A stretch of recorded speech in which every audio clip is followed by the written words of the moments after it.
Inihayag ng Senate Finance Committee Chairperson, Senator Sherwin Gatchalian, ang natuklasan nilang 6 na uri ng red flags o mga babala sa panukalang budget ng ehekutibo. Una, ang kawalan ng station number na naglalaman ng detalye ng mga lokasyon ng proyekto. Pangalawa, ang duplicated o pare-parehong proyekto na nakasaad sa NEP.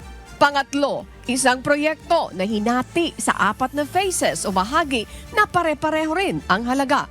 Pang-apat ay ang round number na rounded off o kinuha ang pinakamalapit na buong halaga ng project costs. Panglimang red flag na nakita ng senador ay ang mga proyektong may mga specific code names habang ang iba ay wala. At ang pinaka-malalaan niya, ang proyektong nasa 2025 General Appropriations Act o mga naaprobahang budget para sa implementasyon ngayong taon. Ngunit, makikita pa rin sa 2026 NEP. Hindi naman po siguro clerical error to. Diba? Sinadya to ilagay sa NEP. Diba? Ang punto ko, DBM should be more should reform its process and maging mas detalyado sa pag-a-analyze ng mga projects na pinapasok sa NEP.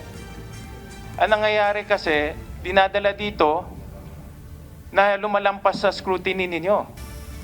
Dapat mag-scrutinize pa kayo ng maigi kasi very obvious naman to eh.